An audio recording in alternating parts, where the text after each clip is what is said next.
নমস্কার, মেকিং মাইলেজের যাত্রা আজকে আবার আমরা শুরু করছি 11 জুলাই নিফটির অ্যানালিসিস দিয়ে। নিফটিতে আমাদের এখনো মার্কেট বেশ কোনো সেরকম ঘটনা নেই বা কোনো খবর নেই যেটা আমাদের নিফটিকে এখন ট্রিগার করতে পারে। শুধু পজিটিভ, স্লাইডলি পজিটিভ খবর বলতে একটাই রয়েছে, সেটা হচ্ছে যে শ্রীলঙ্কা আর ফিলিপিন্সে টেরিফটা অনেকটা বেড়ে গেছে, যেটা আমাদের মার্কেটে পরোক্ষভাবে সাহায্য করলেও করতে পারে। তাছাড়া আজকে থেকে রেজাল্টের সেশন শুরু হচ্ছে, দেখা যাক অনেক কোম্পানি হয়তো ডিভিডেন্ড দেবে বা রেজাল্ট ভালো খারাপ এরকম আসতে পারে, সেই অনুযায়ী আমাদের মার্কেট মুভ করলেও করতে পারে। আপাতত 30শে জুন থেকে আমরা যদি সমস্ত টপগুলোকে জয়েন করি, সেক্ষেত্রে আমরা একটা ট্রেন্ড লাইন পাচ্ছি। এই ট্রেন্ড লাইনটা আপাতত নিফটির কারেন্ট রেজিস্ট্যান্স হিসেবে কাজ করতে পারে। আমরা কালকের জন্য নিফটির স্ট্রেংথ বা উইকনেস জানার জন্য প্রথমে অপশন চেনের আলোচনাটা সেরে নিই। আমরা অপশন চেনে দেখতে পাচ্ছি পুট সাইডের আউট অফ দ্য মানিতে কিছু পুট রাইটিং হয়ে রয়েছে, কিন্তু কল রাইটিং সেটাকে ডিফেন্স করার চেষ্টা করছে। তার মানে আমাদের সাপোর্টগুলো এখন যথেষ্ট উইক। আর কল সাইডের আউট অফ দ্য মানিতে প্রচুর কল রাইটিং হয়ে রয়েছে, তাদেরকে সাপোর্ট করছে put short covering.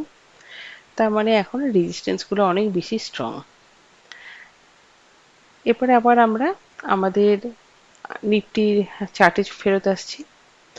According to option chain আমরা দেখতে পেলাম কি তাহলে, যে কালকে নিফটির আউটলুক থাকতে পারে ফ্ল্যাট টু নেগেটিভ। আমরা আজকে দেখলাম নিফটি অনেকক্ষণ পর্যন্ত প্রায় 4-5 ঘন্টা একটা ছোট্ট জোনের মধ্যে ট্রেড করেছে বা কনসলিডেট করেছে। এই জোনটা হচ্ছে 25,420 থেকে 330 এই লেভেল পর্যন্ত।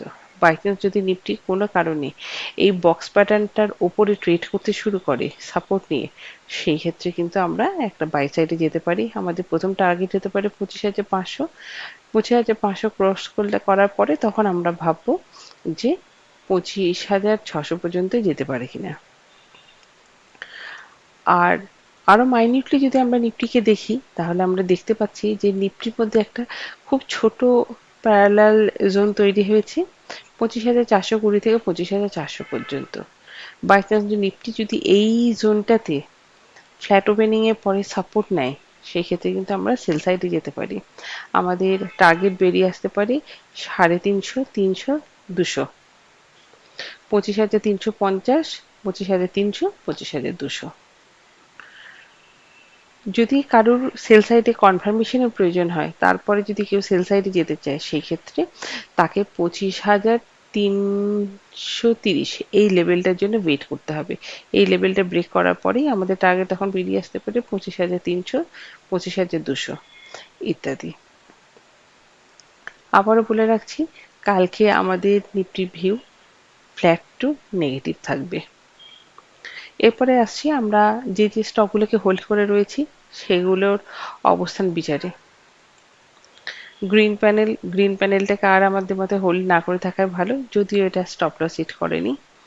গ্রিন প্যানেলটাকে আমরা কালকে চেষ্টা করব 284 থেকে 290 এই লেভেলের মধ্যে যদি পাই তো এক্সিট নিয়ে নেওয়া, তাতে আমাদের লসটা একটু কম হতে পারে।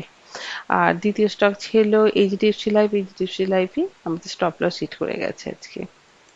তৃতীয় স্টক ছিল ডিএলএফ। ডিএলএফ একদম ওই স্টপ লস হিট করারই দুয়ারগোড়ায়। আমরা এই স্টকটাতেও যদি সম্ভব হয় 832 থেকে 836 এই লেভেলে পেলে এক্সিট নিয়ে নেব। এক্ষেত্রেও আমাদের তাহলে লসটা একটু মিনিমাইজ করা যেতে পারে। আপাতত কোনো স্টকে আমার সেইভাবে রেকমেন্ডেশন নেই। অনেক ক্ষেত্রেই হতে পারে আমাদের বাই সাইড বা সেল সাইড মার্কেট যে অবস্থায় রয়েছে আমাদের স্টপ লস হিট করতে পারে, বা আমরা স্টাক হয়ে যেতে পারি কয়েকদিনের জন্য। তথাপি আমি দুটো স্টক আপনাদের সঙ্গে শেয়ার করছি।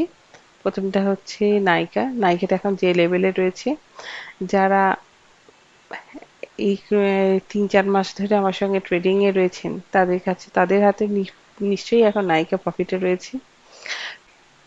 তো আমরা নাইকাতে কাজ করতে পারি। নাইকার আপার রেঞ্জ হচ্ছে 222 থেকে 220, এই বাই করতে পারি 215 থেকে 213 মধ্যে। আমার দ্বিতীয় India mart InterMesh. India mart InterMesh আমরা 2600 থেকে 2610 এই লেভেলের মধ্যে সেল করতে পারি, আর বাই করার জন্য হচ্ছে 2565 থেকে 2545। ব্যাস আজকের জন্য এইটুকুই। Thank you, good night.